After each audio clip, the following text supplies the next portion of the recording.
Next up, we have inequality in the financial markets, the 1% versus the 99% problem, presented by Ali Pourdad, CEO at Quantfury Trading. Please give Ali a warm welcome. Hi, everybody. I'm just very curious because this is my first time here. How many of you live in Lugano versus are coming in? Just if you live in Lugano, can you just put up your hand for a quick sec? Okay, that's a lot of people. You're very lucky. It's a beautiful city, and I'm from Vancouver. It reminds me a lot of the west coast of Canada, so you guys are incredibly lucky. It's a great, beautiful place.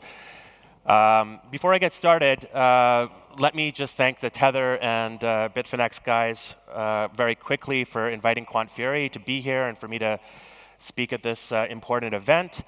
They're true innovators, and yeah, we love working with them. And as I'll probably come back to a little bit later in the presentation, I guess they're really true disruptors. They've really changed a lot of people's lives for the better. So when it comes to this 1 versus 99% problem, financial disparity, we can call it.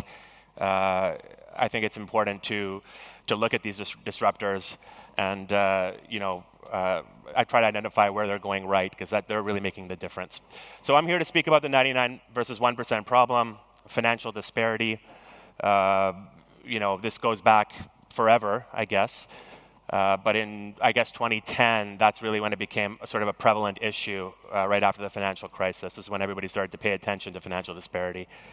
Wall Street versus Main Street. At the time, Main Street was arguing, hedge funds were not looking out for the little guy and sort of controlling the markets, manipulating the markets to retail's disadvantage. I don't know if crypto or the markets today or the technology, advent of technology has actually helped that problem. I think it's probably still exists today. We could probably talk about that for a long time. But let's sort of dive into this issue. I mean, first of all, who is the 1%? Who is the 99%? So, do we want to look at hedge funds as the 1%? I would argue hedge funds are not performing any better than retail right now. Most hedge funds that get off the ground today are belly up, lost all their money within 24 months. That's a fact. So, are they the 1%? You look at the Reddit issue, the Reddit chat board last year, where you had all the 99% essentially decide they wanted to gang up against hedge funds, gang up against the short sellers that were shorting GameStop. So, are the 99% becoming the 1%? They actually did a good job. They took down, I think, a hedge fund, or at least a hedge fund lost a significant amount of money when they did that, when they ganged up. So it's, when you look at the 99% versus the 1%, definitions are getting blurry now. Advent of technology is making that distinction much less clear. So, I prefer, and I think let's be a little bit controversial. We're in Lugano. Let's look at this issue more from a perspective of who is disrupting. I mentioned Bitfinex, we'll come back to them, and who is, let's say, disturbing the markets. Because I think that's probably the better way to understand this 99 versus 1% problem and why we're still in a position today where we haven't really solved financial disparity. So the 1%, I mean, we can look at disruptors. Let's look at Apple, let's look at Amazon, let's look at Google. You could argue, I guess you could argue that they're the 1% now, but let's not make that argument. Let's make the argument that they're helping on the financial disparity side. So Amazon's driving down prices for the masses. Let's argue that Google and Apple are opening up, financial information, or information for that matter, to likes that we've never seen before. Opening up access to information, opening up access to financial products. So let's put them in the category of,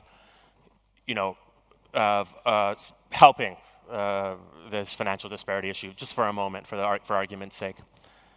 We can put Tether in that conversation as well. I mean, Tether is, a great example of what the blockchain was intended to do. Today we're mostly all using Tether for financial transactions when we're dealing with crypto. I mean, it's a game changer. It's really changing people's lives. It's disrupted people's lives. And I think that's the whole that's the whole thing I want you to focus on as you're thinking about the 99 versus 1% problem. It's these disruptors that are really making the difference. I mean, the easier example for me, because I'm from the trading space, is to talk about the disturbers, because this issue still exists today. There's thousands and thousands of these trading platforms out there. Even some of the major exchanges, I'll be the first person to say their names. I have no issue with it. FTX, Binance. If you have been in the industry long enough, there's really not any innovation in these exchanges or these trading platforms. They're just a copy of what Bitfinex did 10 years ago. Bitfinex, innovated, and now everybody sort of copied. And there was a couple of other ones back then that are no longer around. But there is no innovation. And when you look at this space and you're looking at the 99% that are using, relying on these global exchanges and thousands of trading platforms, they're paying high fees. They're paying, they're dealing with manipulated prices. They're not really in control of their destiny, and that's a problem. That's a major reason why the 99% versus 1% still exists. That problem still exists today. That financial disparity gap still exists today in the trading space. I would argue that if you want to buy Bitcoin right now on one of the world's leading trading platforms, eToro, go on eToro right now and buy Bitcoin. You're going to pay 2 to 4% more than you would have paid at Bitfinex at this very moment, or Quantfury for that matter, our platform. So that's just setting the trader up for disaster. And they're also, by the way, if you want to go and sell that Bitcoin, you're selling it for 2 to 4% less at this very moment. That is just not setting people up to succeed if they're interested in cryptocurrency. And again, the masses are starting to move towards cryptocurrency. So are we setting people up to fail? Are we helping this financial disparity issue, or are we making it worse? I would argue the thousands of platforms that are out there today are making it worse. Yeah, in the United States, there's actually regulation that protects retail investors from manipulated prices. Nowhere else in the world, no other country in the world has that protection for retail investors. In the United States, if you're a citizen or a resident, you are protected by law. If you make a trade, if you're buying Apple stock, you're buying any cryptocurrency, it doesn't really matter what you're buying. If you're buying an asset on the markets, you are required to be quoted real-time prices that are not manipulated directly from the exchanges. Those laws do not exist anywhere else. And that just sets up for disaster. Because what you have today is you have greed that's taken over. And that's the 99% problem in a nutshell. It's just greed. So to solve it, you really have to look at who's disrupting and who's disturbing. That's the way I look at it. And try to identify who the disruptors are, and figure out ways to, as a community, come together and solve that real problem. And at Quantfury, we're doing that every day.